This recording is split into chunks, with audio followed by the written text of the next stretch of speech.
الرحيم الذي خلق الموت والحياة ليبلوكم أيكم أحسن عملا জীবন মরণের মালিক কে? আল্লাহ। আওয়াজটা বলুন, সবাই বলুন, কে? আল্লাহ। হায়াতের মালিক, মৌতের মালিক, সুস্থতা দেওয়ার মালিক কে? অসুস্থ বানানোর মালিক কে?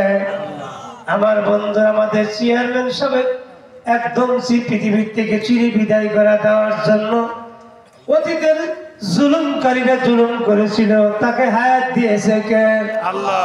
আমার নবীকে বন্ধুরে উহুদের ময়দানে কাফেররা পিটাইতে পিটাইতে, মারতে মারতে, তীর মারতে মারতে নবীজি মারা গেছেন। নবীজি মৃত্যু ঘোষণা দিয়া কাফেরদের মধ্যে দিয়ে একজন বলে, কুতিলা মুহাম্মদ, উহুদের ময়দানে মুহাম্মদ শহীদ হইয়া গেছে। ওই পয়গম্বরকে আবার হায়াত ফিরে দিয়েছেন কে?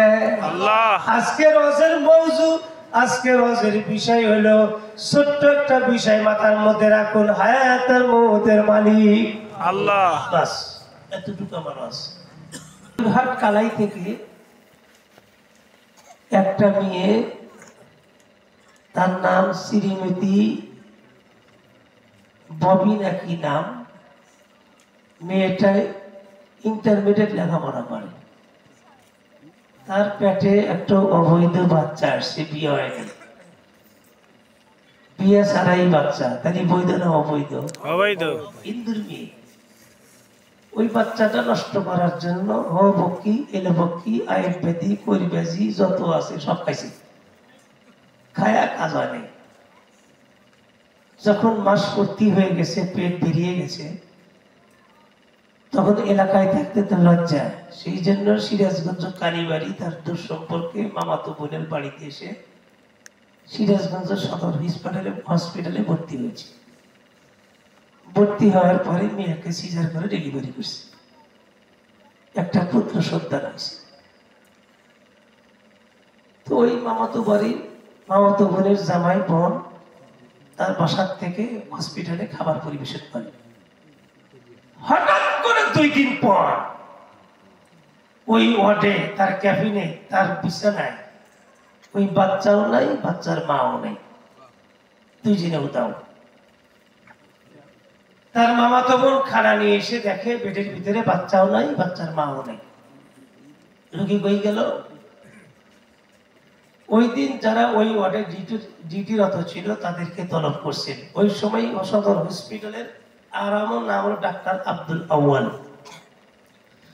আব্দুল আউয়াল সাহেব রুমে গেলেন, যায় রোগীতে তালাশ করছেন, আমার রোগী কই, বাচ্চা কই। সমস্ত হসপিটালের সমস্ত কর্মচারী, ডাক্তার, নার্স সব পাগল হয়ে গেলেন। ডাক্তার আব্দুল আউয়াল তাদের উপর আমার বন্ধুর প্রেসার কিক করেন। সরকার তোমাদেরকে বেতন দেয়, সরকার তোমাদের চাকরি দিয়েছে, তোমাদের দায়িত্ব হলো রোগীর সেবা করা, রোগীর যত্ন করা।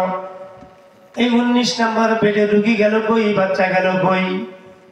সকল ওই দিন যারা ডিউটিরত ছিল সকল নার্সেরা পাগল হয়ে গেল। আপনজন, আত্মীয় স্বজন পুরা সিরাজগঞ্জ জেলার মধ্যে সবাই বন্ধুর খুঁজতে বের হইলেন।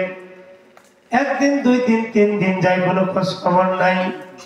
কর্তৃপক্ষ ওই নার্সদের বিরুদ্ধে মামলার জন্য মামলার নথিপত্র বন্ধুর সবকিছু লেখালেখি শেষ। 3 দিন পর আমার বন্ধু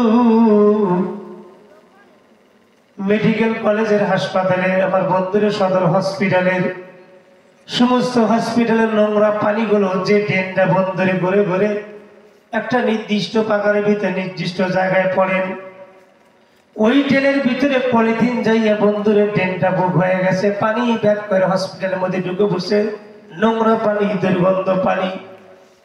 হসপিটালে একদল মানুষ, নিম্ন কর্মচারী, মেথর আর সুইপার যাদেরকে বলা হয়, তারা বন্ধুর হসপিটাল পরিষ্কার করে, ক্লিনার বলা হয়। ওই ড্রেন পরিষ্কার করতে গিয়ে আমার বন্ধুরে একজন সুইপার, সিরাজগঞ্জে চাকরি করে, মামুদপুর বাড়ি, তার নাম হলো আমার বন্ধু রতন রবি দাস। এই রতন রবিদাস হসপিটালের ট্রেনের বন্ধুরে চেলপাট গুলো উঠায় দেখে পলিথিন দিয়া বন্ধুরে ট্রেনটা জমে আছেন। ওই পলিথিনের মধ্যে কনকনা শীত আমার বন্ধুরে, অগ্রহায়ণ পৌষ মাসের কনকনা শীত, সত্য প্রবল চলতেছে, দিন আর রাত সমান শীত।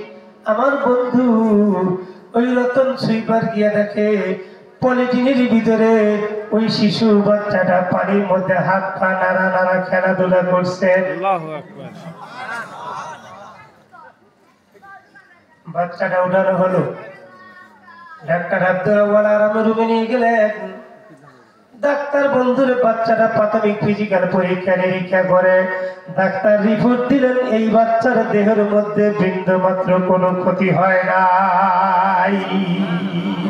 আমি আপনাদের কাছে জানতে চাই বন্ধুরা, এই 3 দিনের শিশু বাচ্চা আমার বন্ধু কনকনা শীতের ভিতরে আমাদের বাচ্চারা, আমাদের মায়েরা যদি আমার বন্ধু একটু অবহেলিত হয়, রাত্রে শুয়ে আছে, বাচ্চা যদি তার শরীরের মধ্যে লেপ কম্বল যদি না থাকে, বাচ্চা নিউমোনিয়া হয়, ঠান্ডা লাগে, আমরা নাটোর মেডিকেলে ভর্তি করি, শিশির বিশেষজ্ঞ দেখানো হয়। 3 দিন হলো নোংরা পচা পানির মধ্যে আমার